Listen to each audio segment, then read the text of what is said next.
É só acessar o...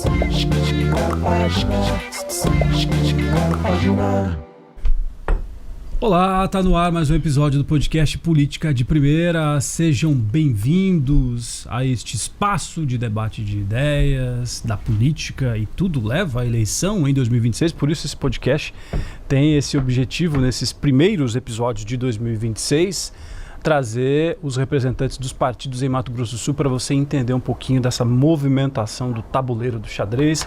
Fabiano Arruda, sempre muito honrado de estar na sua companhia, ao lado de Henrique Chuto também. Chuto, e aí? Beleza? Tudo certo? Ótimo. Mais um papo aqui. Mais uma boa conversa hoje. Mais uma boa conversa nessa empreitada eleições 2026. Agradecendo sempre a sua companhia, fazendo aquela propaganda tradicional de sempre, com muita humildade para você curtir a nossa página, deixa o seu like, faça isso sempre, se inscreva aí no nosso canal no YouTube, ative o sininho de notificação para receber todos os conteúdos em primeira mão. Estamos no Spotify, estamos chiques lá no Spotify para você escutar também o podcast Política de Primeira nessa plataforma. Nos avalie lá também, dê as 5 estrelas, se assim nós merecemos, e a gente faz muito esforço para merecer, viu? Obrigado. Comente, viu? Comente as nossas entrevistas, deixe sua opinião, reveja os episódios também que já estão disponíveis. Hoje a nossa entrevista, então, é com o senador Nelson Trade, presidente regional do PSD. Bem-vindo, senador, tudo bem? Fabiano, é um prazer estar aqui. Chuto, muita satisfação de participar. Política de Primeira, esse podcast tranquilo, gostoso, que a gente pode conversar com muita sinceridade e transparência. E aqui já começando a falar sobre o PSD, né? Nós estamos trazendo aqui nos últimos episódios as opiniões e esse diagnóstico dos representantes dos partidos aqui em Mato Grosso do Sul para a gente dar a dimensão de como será a eleição.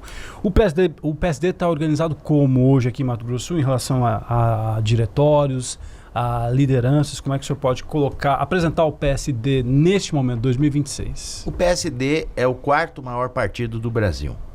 Nas últimas eleições foi o partido que mais prefeitos fez no Brasil. Ou seja, é um partido grande. Com isso, ele tem tempo de televisão grande e tem fundo eleitoral grande. Aqui no Mato Grosso do Sul, para não deixar de lado a coerência, que é algo muito observado pela sociedade, nós vamos continuar caminhando, até por acreditar nesse projeto, na reeleição do governador Eduardo Riedel. Se você fizer uma máxima, isso eu aprendi, quando um prefeito quer se reeleger, o asfalto da cidade tem que estar bom, liso, igual essa superfície da mesa. Quando um presidente da República quer se reeleger, a inflação tem que estar controlada. E quando um governador quer se reeleger, a geração de empregos e a atração de novos investimentos tem que estar no top. Então, o que eu observo aqui, olhando essa simplicidade dessa fala?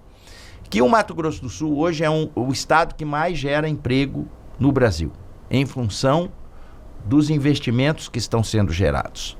Isso traz problema, porque vamos levar essa observação para a Inocência. Inocência está instalando uma fábrica de celulose. O número de empregados que essa fábrica precisa equivale ao número de habitantes da cidade. Imagine você, para o poder público, ter que acudir da noite para o dia, de um mês para outro, o dobro da população de uma cidade. Onde é que vai morar todo mundo? Como que vai ser o atendimento de saúde? Aí o cara vai no início, dali a pouco ele leva a família. Como é que ele vai pôr o filho na escola, na creche? Então, é a chamada dor do crescimento. Quando a gente era adolescente e sentia dor nos ossos, a mãe da gente levava no médico, o médico falava, esse menino está crescendo. A dor do crescimento está ocorrendo no Mato Grosso do Sul.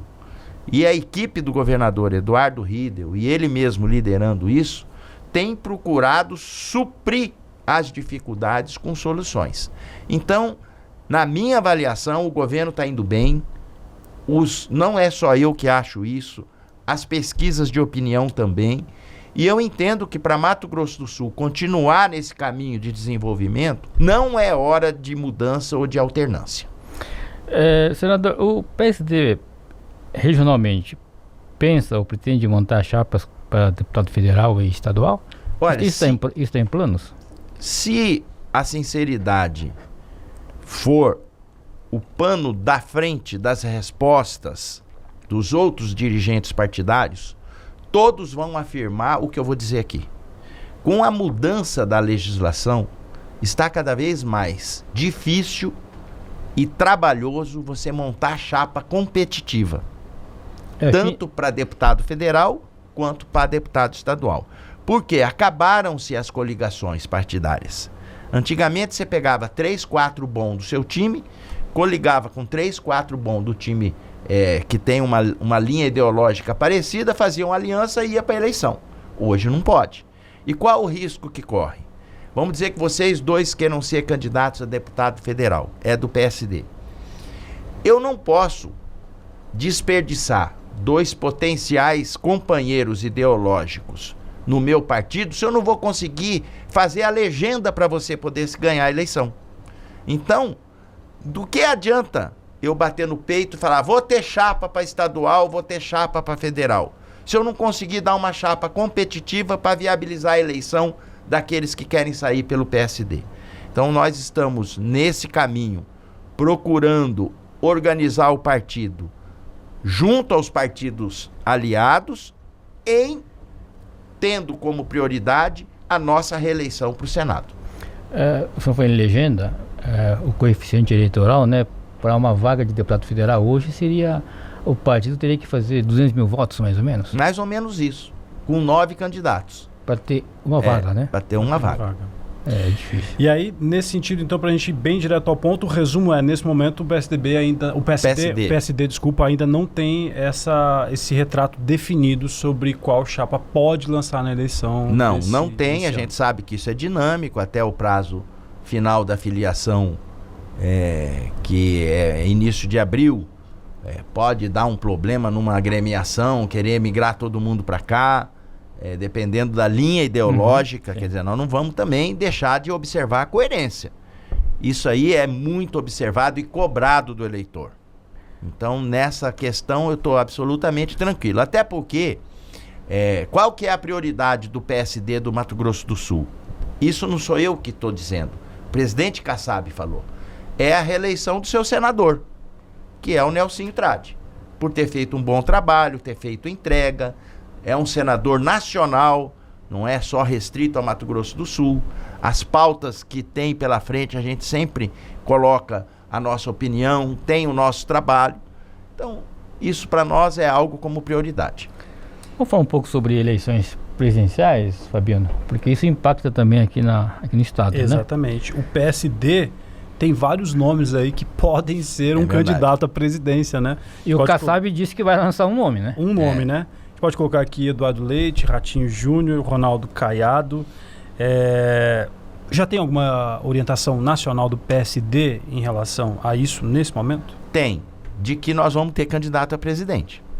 Essa é a orientação. A última reunião que eu fui, mas um cara lá chegou e falou, cara, é difícil esse Kassab. Ninguém sabe o que passa pelo Kassab. É uma águia mesmo, né? Mas, cara, o que eu posso falar? É melhor ter esse problema do que não ter ninguém. O Kassab é um bom problema. O Kassab tem defendido que o foco dele ele quer atingir aquele eleitorado que não é nem Bolsonaro, não é nem Lula. Isso. Esse centro, esse miolo que ora tá para cá, ora tá para cá, ainda existe? Ela tem potencial para fazer barulho? Se você vê as análises das pesquisas qualitativas, é quem decide a eleição. Sim, sim. A extrema, tanto a direita quanto a esquerda, não consegue vencer. Vai depender no segundo turno, Entendi. se o candidato do centro não prosperar, se não for a novidade, que a gente espera que seja. Se você analisar com a lupa os nossos candidatos, vamos lá, Eduardo Leite. Esse cara tirou um Titanic do fundo do mar, cara. Botou na superfície. Vocês lembram o que aconteceu no Rio Grande do Sul? A receita dele praticamente zerou. Ele começou do zero. e conseguiu retomar o Estado, fazer o Estado pujante, o orgulho que é para o Brasil e principalmente para os gaúchos. Ou seja, tem lá as divergências, as diferenças dele, mas é um cara que mostrou que veio. Aí você vai no Caiado. Eu tô ali perto. Brasília faz divisa com Goiás. A segurança pública no Goiás é algo digna de ser registrada. E é um player dos problemas do Brasil. Quais são os problemas do Brasil? Saúde e segurança. É um cara que aqui no estado tem ressonância. Por quê? É um cara do segmento agro, é um cara conservador, da extrema centro-direita, centro-direita, né? E é um cara ligado ao setor do agronegócio. E que a segurança pública é algo que é o player dele, que é o problema que nós temos nas fronteiras. Aí você vai pro Ratinho. Você viu o que esse Ratinho fez no Paraná? Ele revolucionou o Paraná. Duplicou 80% das rodovias estaduais. Fez com que as políticas sociais fosse a vitrine do Estado. Esses dias eu estava vendo um post dele. A rede estadual de alunos dele, ele manda 4 mil alunos por ano para fazer intercâmbio nos Estados Unidos. Tudo pago pelo Estado. O guri fica 6 meses lá, volta falando inglês. Antigamente, quando a gente era adolescente, os nossos amigos que iam para os Estados Unidos era só quem tinha posse. Quem podia pagar, quem podia sobreviver lá. O Ratinho fez isso pro Paraná. Ou seja, reduziu carga tributária, organizou as finanças do Estado, é pragmático, é novo, é cabeça aberta. E aí eu pergunto para vocês, até para o telespectador, essa polarização já deu o que tinha que dar? Já cansou? Não era hora da gente querer experimentar uma coisa diferente? Eu acredito nisso, porque eu sou forjado, Fabiano e Chuto, de uma geração da política onde a entrega era mais importante do que qualquer coisa. Cara, eu sucedi um prefeito que saiu com 90% de aprovação. E eu fiz mais que ele. Que foi o André. Ele entregou a cidade com 867 obras. Eu fiz 1.044. Então a gente competia na entrega. Depois que eu saí da cidade, não teve nenhuma obra estruturante mais na capital. Já fazem 20 anos. Então, a gente vem dessa linhagem política. Na frente a entrega, o resultado. E deixa... É lógico, a ideologia é importante, mas todo mundo sabe a ideologia de quem está falando na política. As pessoas sabem que eu sou conservador, que eu sou centro-direita. Todo mundo sabe isso. Então... é quem tem o resultado e quem faz a entrega que, na minha avaliação, vai ser preponderante nesse processo. O senador Nelsinho Trade, desses 3 nomes aí, em quem... Tem uma preferência? Tem uma preferência? Senador? Tenho. Pode falar? Olha, eu apoio quem vier do partido, que eu sou partidário. Mas, para mim, o Ratinho reúne as melhores condições de poder mostrar para o Brasil tudo de bom que ele fez no estado do Paraná. Até em pesquisa, senador? Até nas pesquisas mostram isso. Dos 3? Dos 3. Nas pesquisas, o que eu vi, pelo menos, o Ratinho tá à frente, né? Não, e quando vai segundo turno, ele tá pau a pau com o Lula. Senador... É uma novidade, porque você sabe que campanha tem novidade. O Bolsonaro foi uma novidade. Sim. Né? Ele começou lá embaixo também. E a novidade é sempre o risco, né? Sempre o risco. De ir bem, né? O senhor colocou, até eu queria aproveitar, Chuto, desculpa, o senhor colocou aqui, o que a gente já conversou também com outros entrevistados, sobre uma possibilidade do PSD já ter aqui então esse candidato, e, obviamente com 3 nomes que o senhor fala aqui até fortes nas pesquisas. Aí nós temos Flávio Bolsonaro, o Novo diz que vai lançar Romeu Zema. O senhor acredita que esses nomes que ocupam esse espectro, centro-direita ou extrema-direita, todos eles ali, acabam trazendo que tipo de cenário para a eleição? Como, por exemplo, disputam muito o voto entre eles, isso fica confuso para o eleitor. Qual que é o saldo que o senhor imagina que isso pode trazer para a eleição? Imagina você chegar num restaurante e pedir o cardápio. para escolher o que você vai comer. Se tiver só 2 itens no cardápio, você vai olhar para o restaurante, porra, que restaurante ruim esse. Agora, se você tiver lá vários itens, vai poder te despertar uma curiosidade e um interesse de escolher aquilo que mais vem no seu apetite. A eleição é a mesma coisa. Quanto mais itens tiver de opção para o eleitor escolher, é positivo. A gente sabe que a polarização é forte. A gente está dentro da seara política. Não dá para esquecer e negar isso. Mas novidades podem ocorrer. Ninguém sabe o que vem de confusão de lá para cá, daqui para lá. Então é algo que é só participando do processo para ver. Agora, senador não é para amador. Olha que frase forte. Senão corre o risco de você mandar alguém para lá que vai só tomar café e servir café. A Marcinha do cafezinho que vai ser bem-vinda lá no Senado, se for isso. E o que eu observo lá, assim, de uma forma bastante clara? Muita calma nessa hora, gente. Até o dia 4 de abril é o prazo da filiação. Ali você vai ver o quadro de quem está filiado aonde e de quem poderá ser candidato e onde. Por que eu falo isso? É uma prévia, né? Porque é a convenção que define, né? Quem poderá ser candidato e onde. Por que eu falo isso? Se o Zema quiser ser candidato a presidente, ele vai ter que renunciar ao governo. Vocês têm noção o que é assinar uma renúncia? Eu já assinei 2. Assinei uma quando eu era vereador e ganhei primeiro lugar para deputado estadual. E assinei a renúncia do meu mandato de vereador para ser deputado estadual. Fiquei 2 anos na Assembleia, assinei a renúncia para ser prefeito. A assinatura da gente sai diferente. O ser humano tem dentro dele... depois você olha no dicionário Aurélio, eu tentei pôr na cabeça do Marquinho, cara, olha o que é renúncia no dicionário. Porque ele renunciou a uma prefeitura da capital tendo sido eleito no primeiro turno, há 1 ano antes. Então nós vamos saber se o Zema vai renunciar, nós vamos saber se o Ratinho vai renunciar para poder estar disponível na eleição. Eduardo Leite. Nós vamos poder ver se o Tarcísio vai renunciar. O senhor acredita ainda que ele pode? Acredito. Na política não tem o impossível, amigo. Dentro de uma linha de coerência. Sim, sim.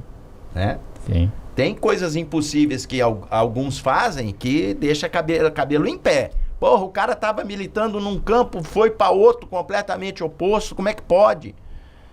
Né? Então, isso comigo nunca existiu, amigo. Eu sempre fui de uma linha e eu prefiro perecer nessa linha por uma questão de sobrevivência, ter que ir para um campo que não é o que me encaixa. Eu sempre levo as coisas para medicina. Você não é médico? Sou médico. Às vezes eu estou operando e o cara precisa de um sangue para ele poder sobreviver à cirurgia. Se você botar dentro dele um sangue que não é compatível, esse cara vai morrer. Ou, olhando para o alfaiate, tem terno que não cabe em você. Ou não entra porque é apertado ou fica frouxo. Então, essas coisas na política têm que ser observadas. Questão da transferência do voto de lá para cá. Se o sangue for incompatível, vai matar o cara que recebeu o sangue. Outra provocação, o PSD já foi criticado por, de repente, colocar este nome e tirar votos desse espectro da direita? Já foi cobrado a participar de uma candidatura mais única desse espectro da direita em algum momento? Olha, o radicalismo, ele sempre age sem a razão. Infelizmente.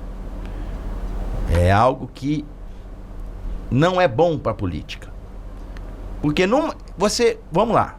Agora eu sou o Fabiano e você é o Nelsinho. Você acha que essa eleição resolve no primeiro turno? Eu diria como cidadão que é mais difícil, né? Mais com difícil. Tantos nomes, Você, né? Também, é o segundo turno. Ou seja, vai ter 2 turnos. Não tem como você dar uma canelada no pescoço do cara. Porque você vai precisar dele no segundo turno. Se ele não for.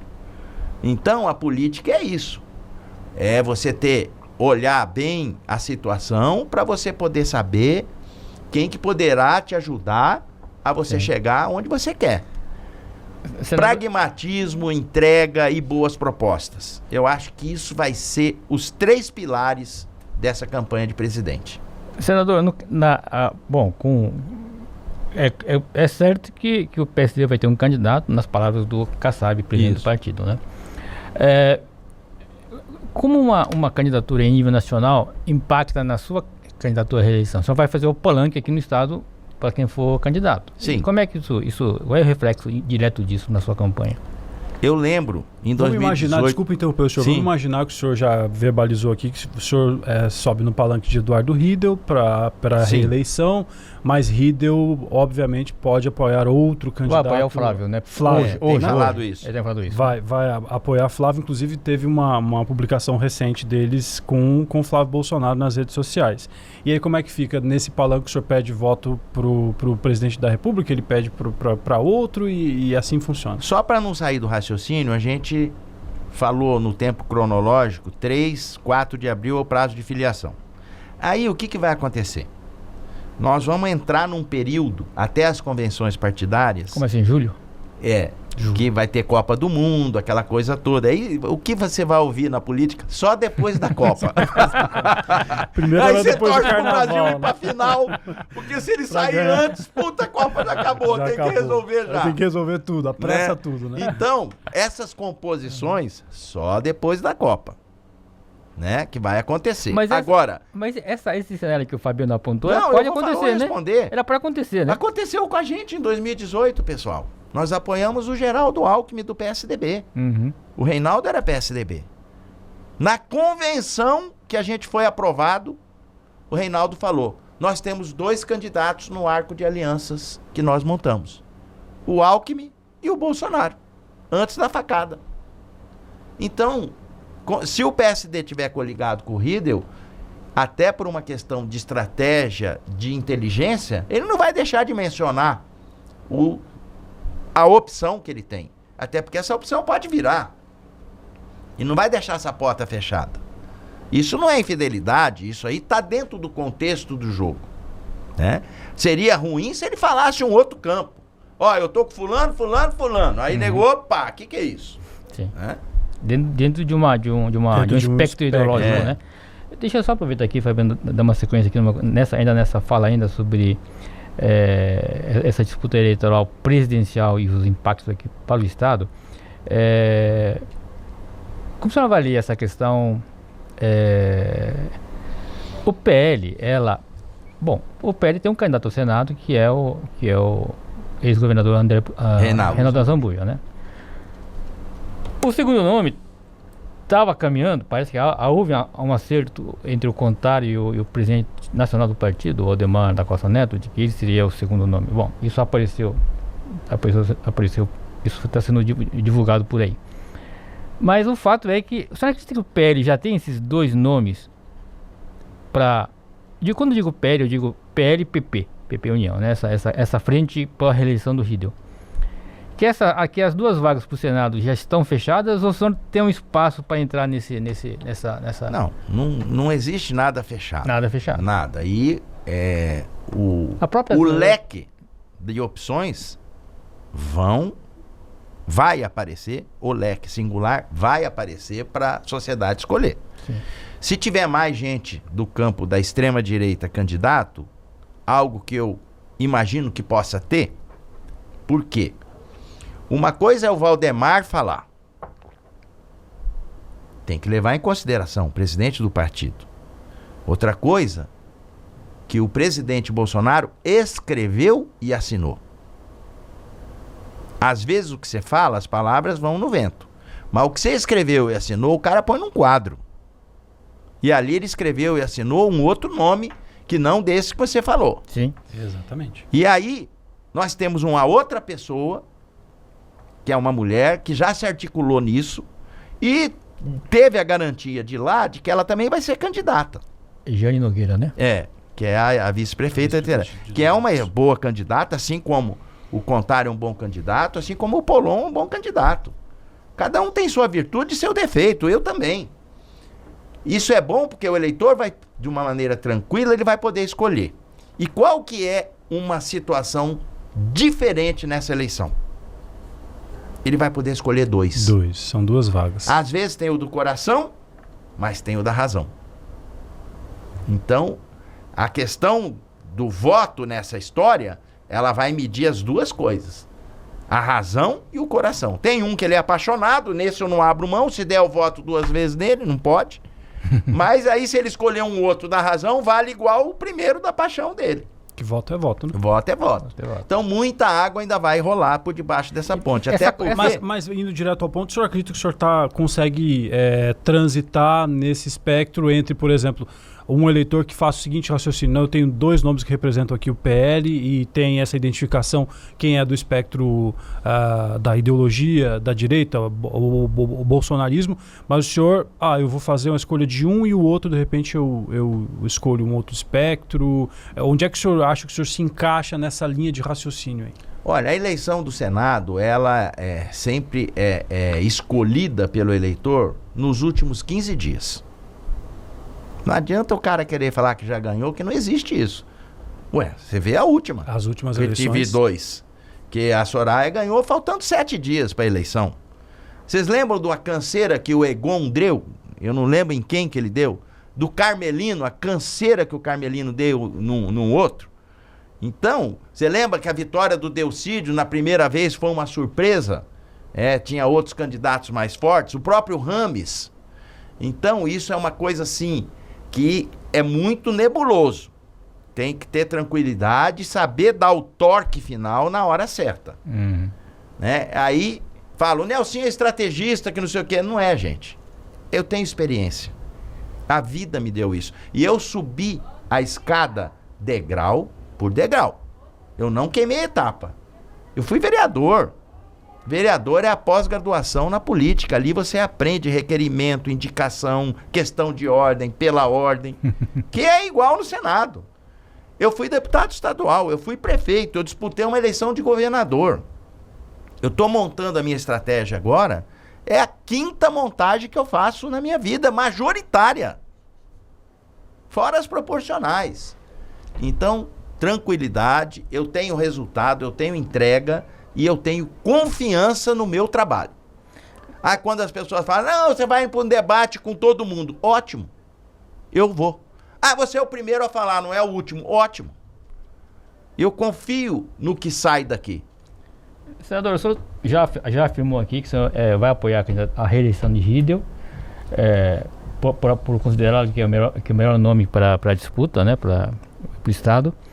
Mas e a contrapartida? O senhor vai ter o apoio do Riedel no segundo voto dele, por exemplo? Tem essa conversa já?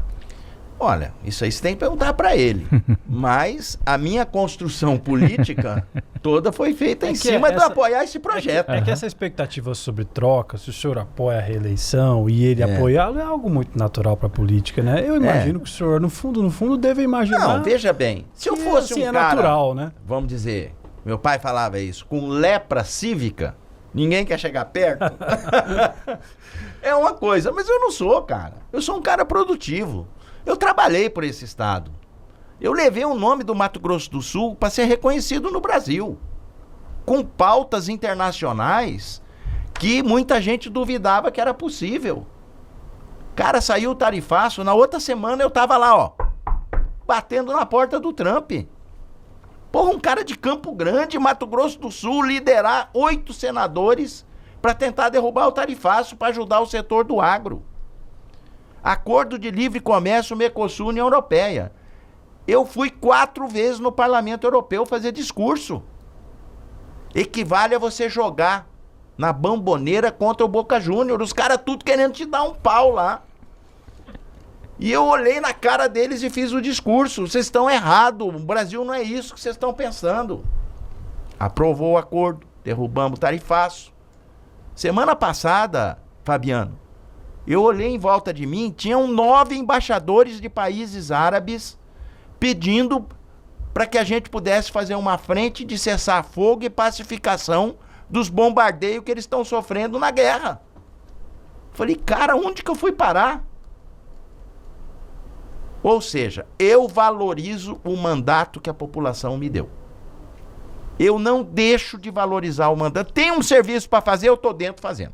Agora, você nunca me viu falando mal de ninguém, dando tapa na cara de ninguém, gritando, esperneando. Agora, onde tem um problema, eu estou dentro para poder resolver. Daqui a pouco vamos falar sobre Mercosul, então, esse assunto? Já daqui a pouquinho a gente já vai entrar nesse assunto. Vamos aproveitar agora, agradecer a sua audiência, você que chegou até aqui, pedindo para você deixar o like neste vídeo sempre, se inscrever no nosso canal e ativar os sininhos de notificação. Comente esse episódio, deixe sua opinião. Nós estamos entrevistando diferentes ideologias políticas aqui no podcast neste ano. Compartilhe, dê sua opinião, diz o que você pensa, é sempre muito bem-vinda a sua participação. E nos acompanhe também no Spotify. Vamos continuar falando sobre eleição aqui em Mato Grosso do Sul. Como é que o senhor avalia o cenário em Mato Grosso do Sul? O senhor já falou do apoio à Riedel, mas é uma eleição tranquila para a Riedel hoje? Não existe eleição tranquila. Não existe. Calçar as sandálias da humildade, continuar as entregas, agenda atrás de agenda.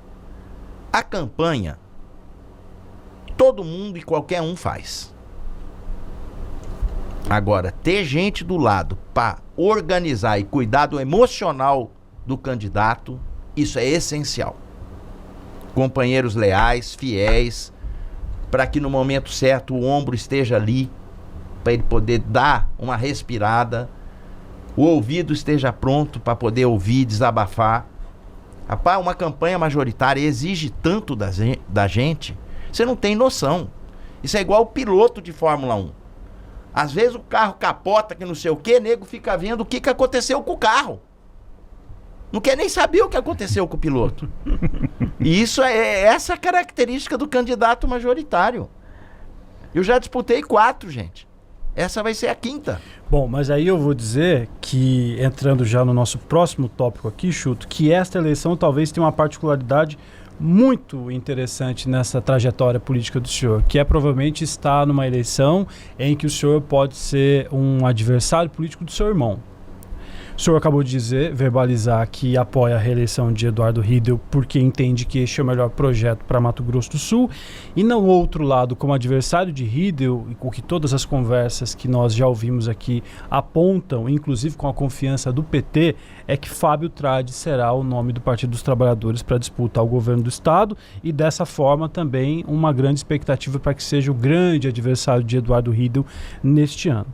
Como é que fica para o senhor essa situação? Olha, é uma pergunta difícil. Pode respirar.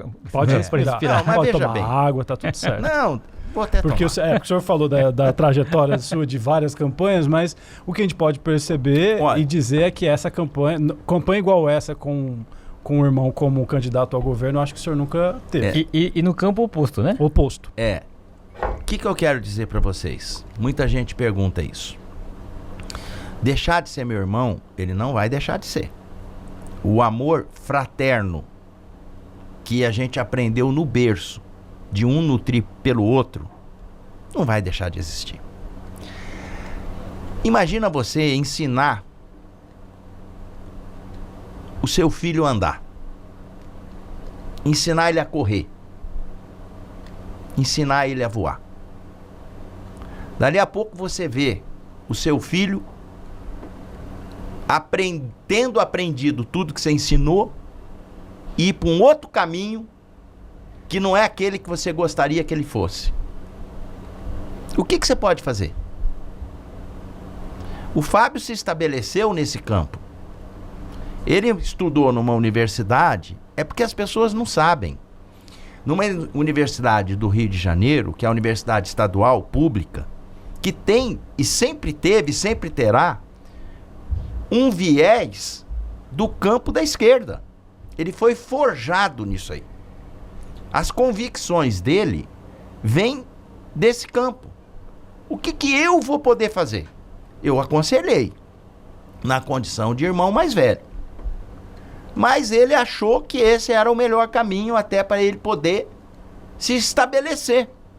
E eu penso que ele se estabeleceu nesse campo, porque ele recebe a admiração de pessoas qualificadas nessa seara, que o apoiam. Não estou falando no campo de Mato Grosso do Sul, no campo do Brasil. O respeito. Nós já ouvimos muito esse relato aqui do respeito que existe sobre Fábio Trade.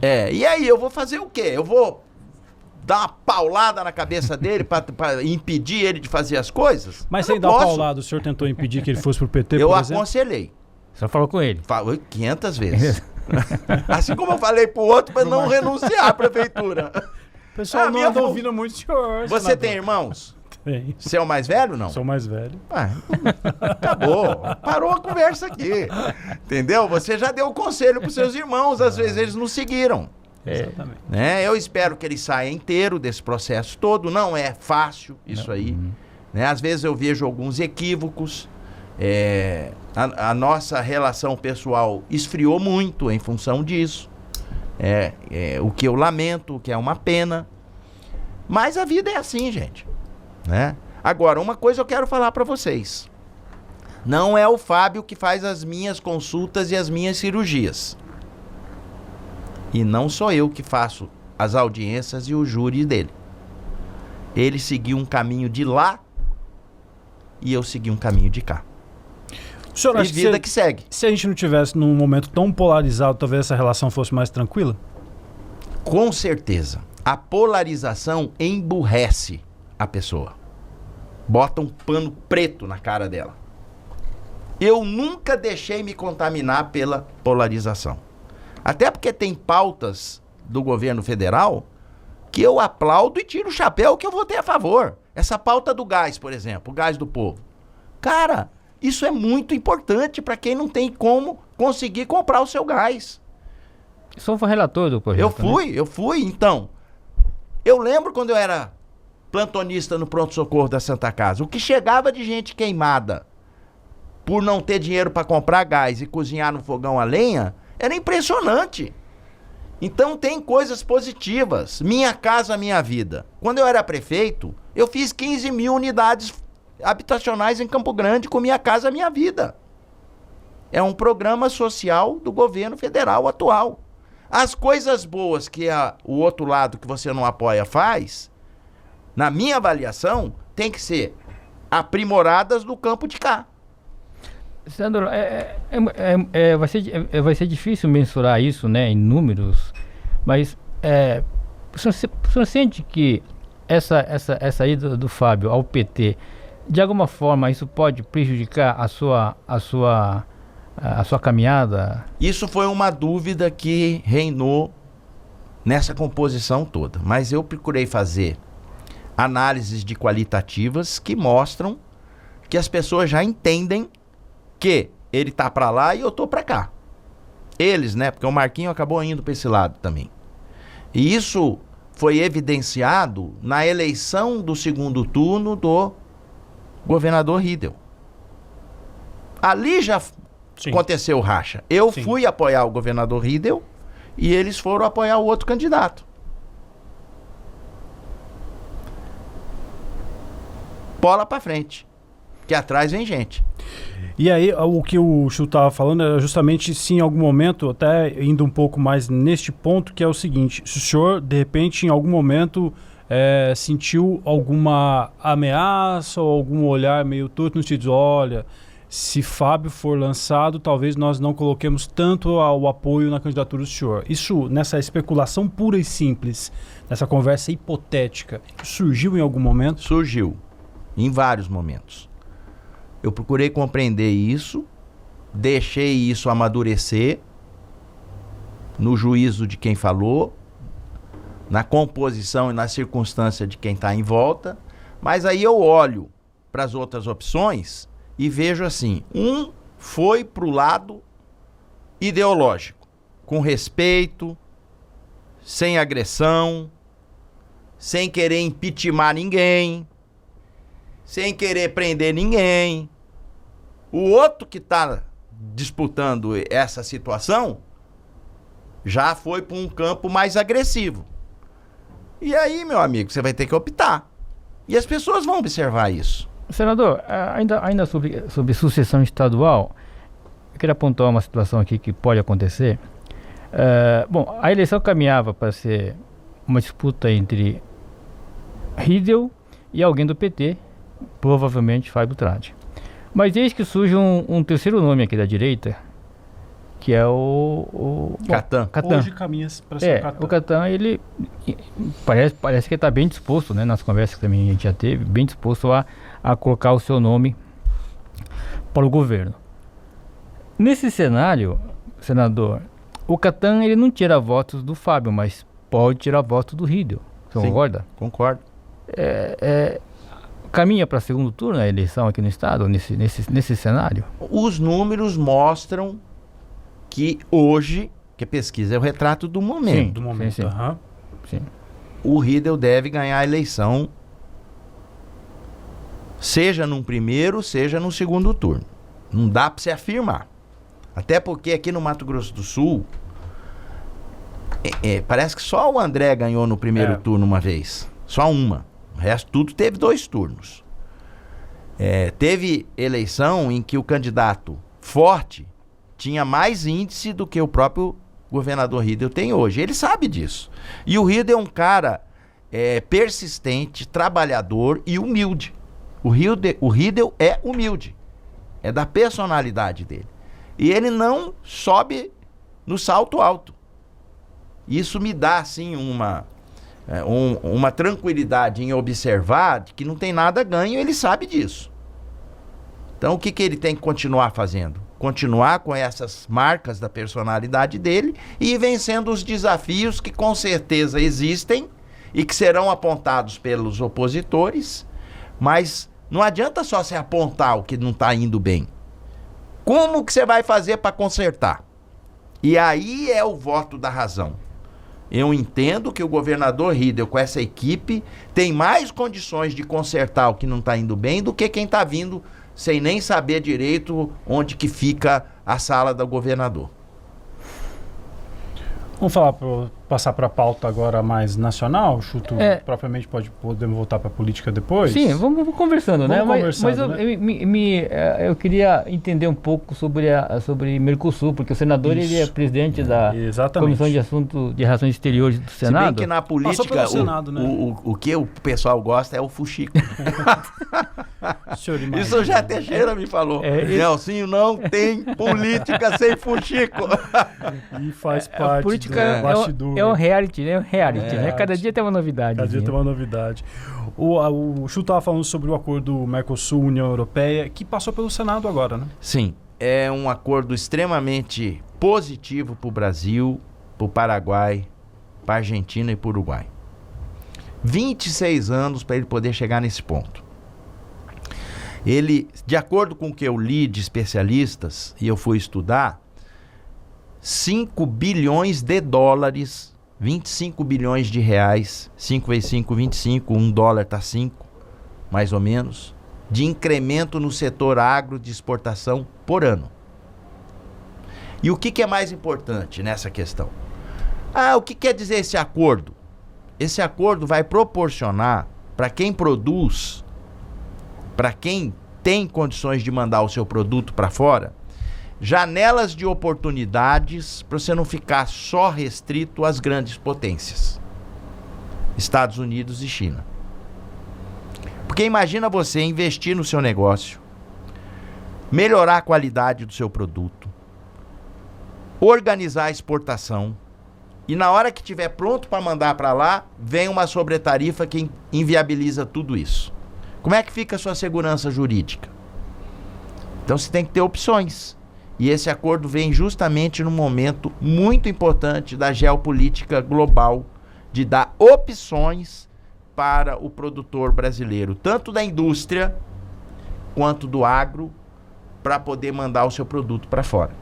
E aí o que o Nelsinho Trade, presidente da Comissão de Relações Exteriores, fez? Sabe quantos itens que estão inseridos nesse acordo? 4.000, tanto da indústria quanto do agro.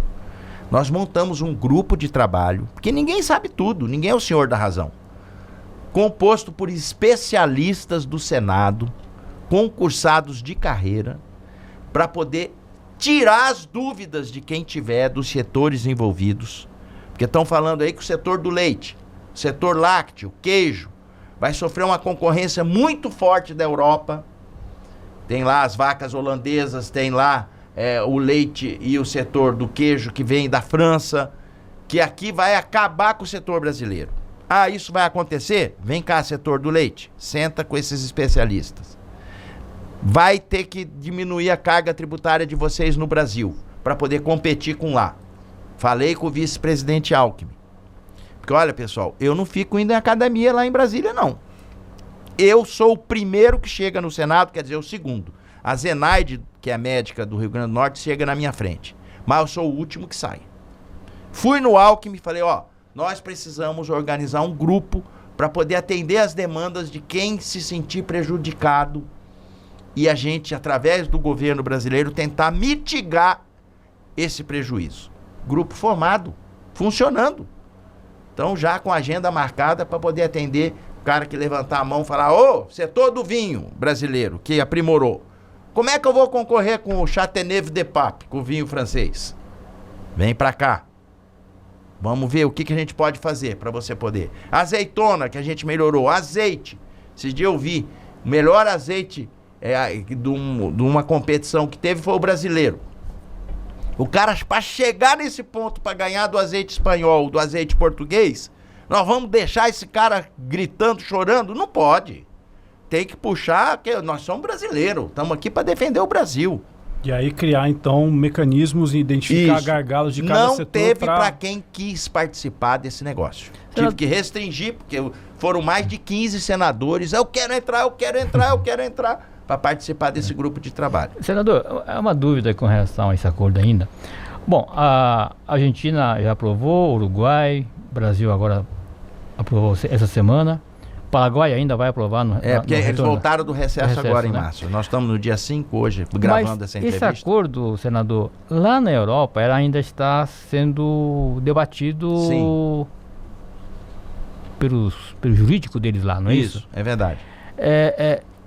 Mas tem algumas vozes também que já ouvi, em alguma notícia, de que o acordo pode entrar em vigor gradualmente. Sim. Por partes. Isso. Como seria isso? Vou te explicar. O mega acordo fica para daqui a 2 anos, mas... Eu fui para lá umas 5 vezes para poder debater essa história. E teve uma época que eu fui lá que o avião desceu em Paris e eu fui de trem até uma cidade do interior da França que faz divisa com a Alemanha, de nome Estrasburgo. Porque lá tem a segunda sede do Parlamento Europeu, que pega os países mais perto dali. Nós fomos debater lá. E na viagem de trem, eu vi as paisagens no interior da França. É como se a gente fosse daqui para o Pantanal, de Campo Grande para Corumbá. Rapaz, é só pequeno agricultor que você vê. É vaquinha num canto, é o feno separado, é uma plantação pequena. Deu para entender o porquê da reação contrária francesa. E o parlamento é o lugar da divergência. É onde você tem a condição e a legitimidade de falar, epa, isso não vai ser bom para o meu país. Deu para entender isso. Então, o que ocorreu lá? São 2 pilares que fazem a chancela do acordo. O primeiro, o parlamento, composto por deputados e senadores europeus. O segundo, a comissão da União Europeia, composto por líderes de cada país. A presidente é a Ursula von der Leyen. Aí o que ocorreu? Os contrários ao acordo, deputados e senadores, se mobilizaram e não queriam que ele implantasse de pronto. Aí judicializaram? E aí jogaram uma estratégia dentro do plenário da União Europeia do seguinte: vamos fazer uma análise jurídica se o acordo está certo ou não. Teve um pedido de vistas. Exatamente. Resumiu. Vamos pedir uma vista aqui para postergar a sua aprovação. Isso é regimental. Mas tem que passar pelo plenário. No universo de 600 pessoas, gente. 324 votos por um lado, 314 por outro, se não me falha a memória. Ou seja, e 11 abstenções. 10 votos de diferença. Que na realidade é 5. Porque se 5 passa para cá, empata. Então, ganhou para ir pro jurídico, à vista. Aí o que a comissão composta pelos países, que é a maioria, decidiu? Não. Enquanto o jurídico dá o parecer, a vista está lá pedida, vamos encaminhar aqui uma proposição de que o país do Mercosul que aprovar no âmbito do seu Congresso já vai poder colocar em prática o acordo nas cotas disponíveis. Por isso que está essa corrida dos países. Porque, vamos dizer, a xícara da Marcinha que serve o café, essa outra aqui que tem a água, isso aqui está pronto para ser negociado. Tá na lista dos 4.000 itens. Só que só tem 2. Quem chegar na frente e for do interesse do país, pega pro seu país. Se já tiver todo esse arranjo jurídico pronto, inclusive passando pelo Congresso. Por isso que está todo mundo correndo. O Uruguai foi o primeiro, a Argentina o segundo, nós o terceiro. E aí, quando que na prática isso vai valer? No primeiro dia do mês subsequente. Então, terminando tudo isso em abril, eu ouvi que no 1º de maio, no mês da frente, vai passar a valer. E já com impactos de que é imediatos. O dia do trabalhador nosso aqui. Já com impactos imediatos para a economia. Já, não, porque esse acordo nos 4... Não, impacto imediato naquilo que pode ser naquilo já que pode, contratado. Porque tem coisa que é de pronto, tem coisa que é médio e tem coisa que vai até 30 anos para poder entrar em vigor.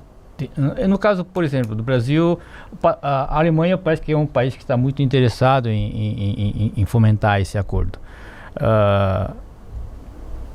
Já poderia, então, a partir de maio, começar até essa negociação? Deles comprarem de nós e de nós comprar deles. Porque o cara que está ouvindo nós aqui, onde que eu vou ver que esse trem é bom?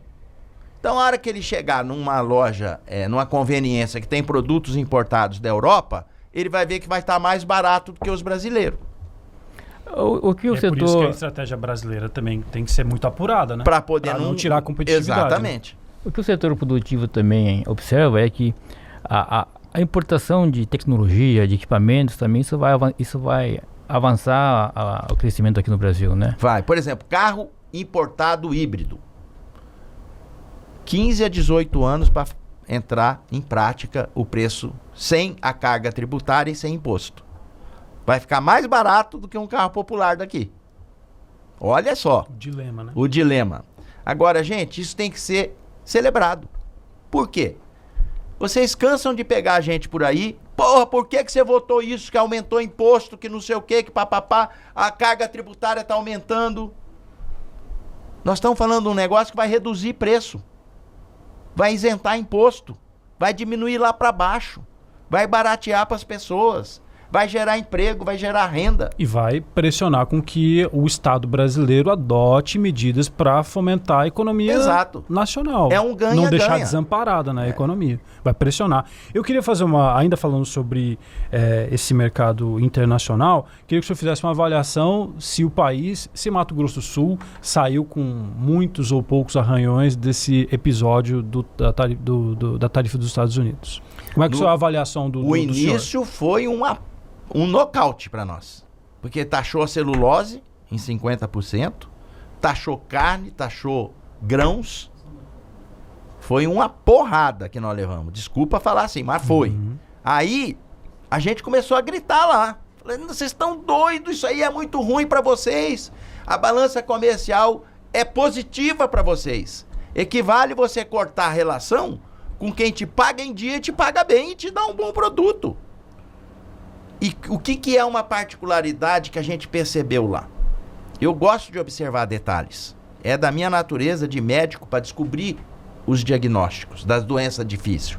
Meu professor ensinou isso. Eles têm eleição lá no final do ano. E a eleição deles é distrital. Então o que a gente fez? Por exemplo, você representa o distrito que envolve São Paulo e Mato Grosso do Sul, se tivesse. Eu levava para você o impacto negativo que ia ter no seu distrito. E falava para você, Fabiano, você vai concorrer à eleição no final do ano. Olha só o que vocês estão fazendo. Mas isso é verdade? É verdade.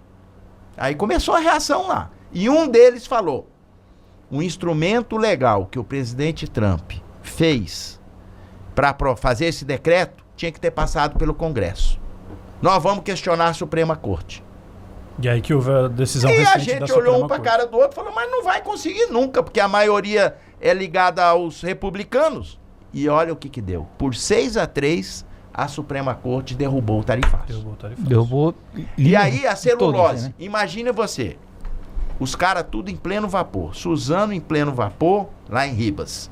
Esse da Arauco em Inocência já com 30%, 40% da planta pronta. A Bracel lá em Água Clara. Um querendo fazer mais do que o outro. Se vier uma sobretarifa de 50% na celulose, você acha que eles iam manter um investimento? Esquece, amigo. Aí o que aconteceu? Eles tiraram toda a sobretarifa da celulose. Zerou. Caiu para zero. Inédito. Acho que foi um dos únicos produtos, porque eles viram e eles precisam dessa celulose nossa. Porque é matéria-prima para eles, né? É. Senador, vamos aproveitar aqui o gancho do crescimento, do desenvolvimento econômico, para falar um pouco também sobre a rota. Essa semana nós fizemos uma reportagem mostrando que a parte física, ela ainda depende de recursos para finalizar a alça ali, né? Isso não vai ficar pronto para esse ano. A ponte fica pronta esse ano, mas a alça não. Mas o que está pegando, parece, é que ainda não se tem claro como é que vai funcionar, é a questão da aduana.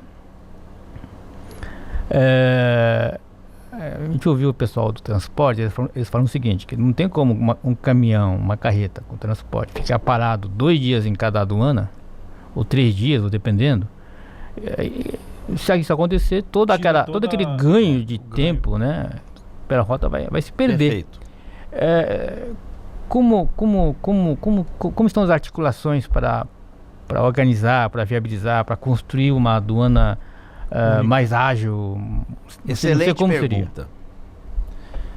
Uma vez, estudando esse assunto, que também desde 2019 está rolando para lá e para cá, alguém levantou essa história e fez a seguinte afirmação: tão complexa quanto essa obra estrutural é a unificação das aduanas. Talvez mais complexo. Olha que frase forte. A partir do momento que a gente ouviu isso, a gente entrou para tentar resolver. O que de bom eu posso te falar? Eles já estão se conversando. Por quê? Outra particularidade de detalhe que eu observei.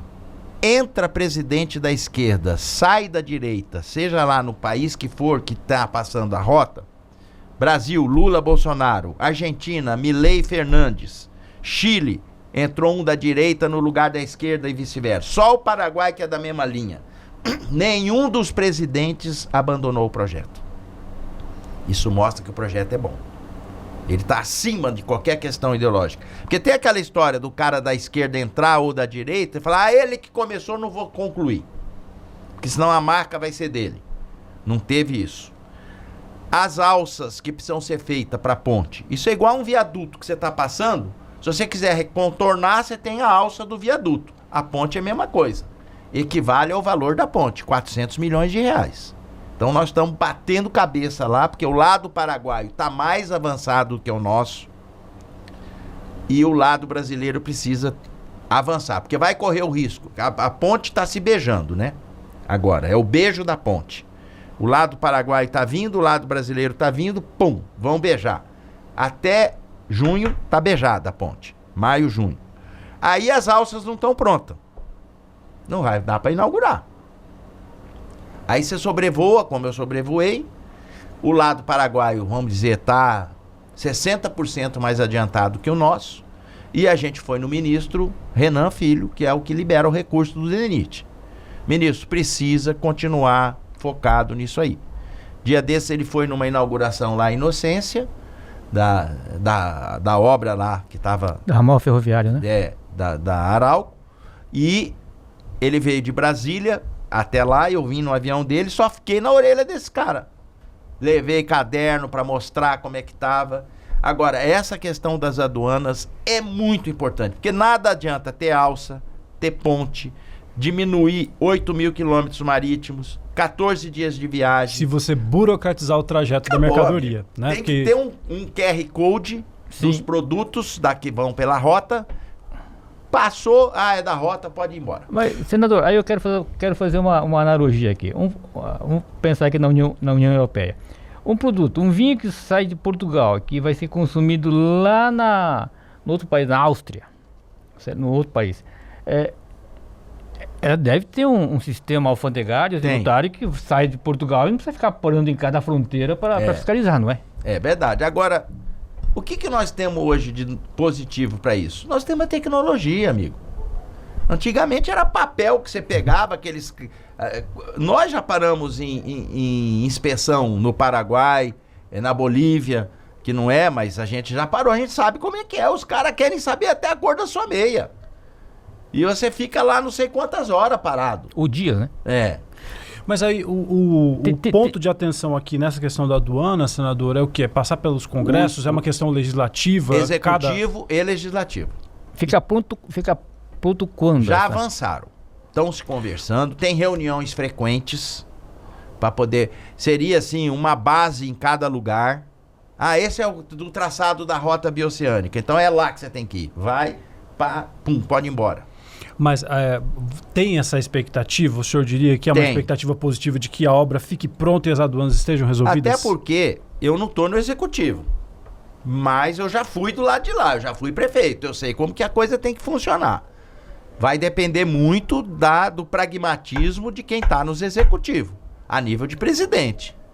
Quem for o presidente do Brasil, do Paraguai, da Argentina e do Chile tem que empurrar isso para frente, porque vai beneficiar os 4 países.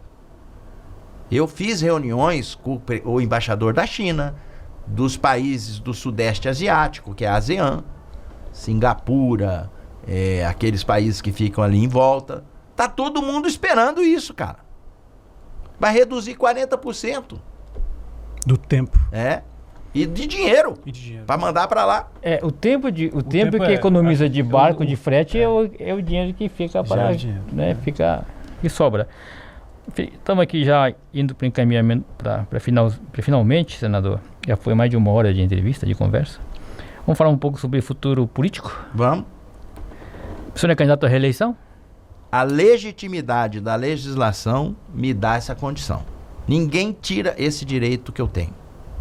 Só se mudarem a regra até a convenção. Eu tenho condições de ser...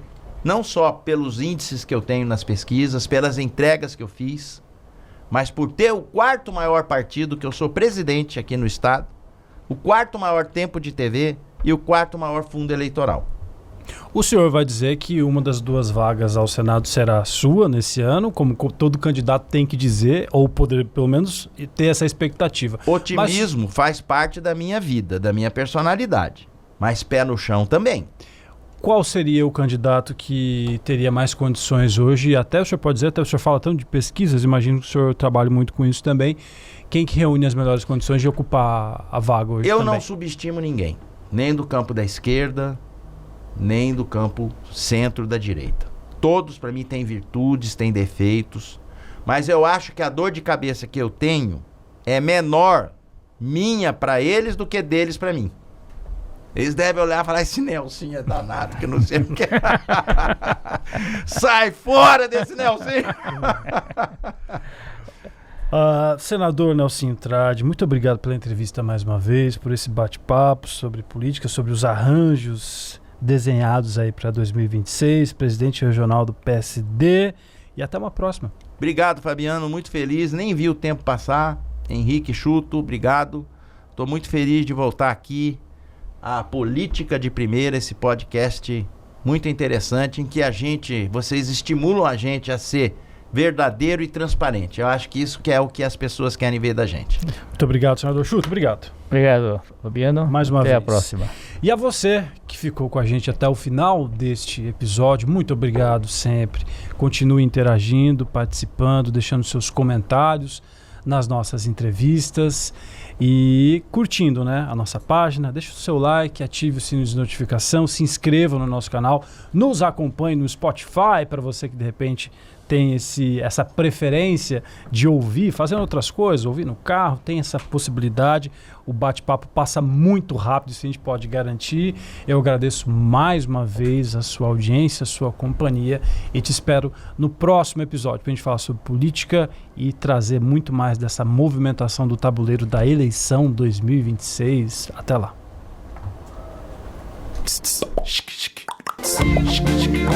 É só acessar o página.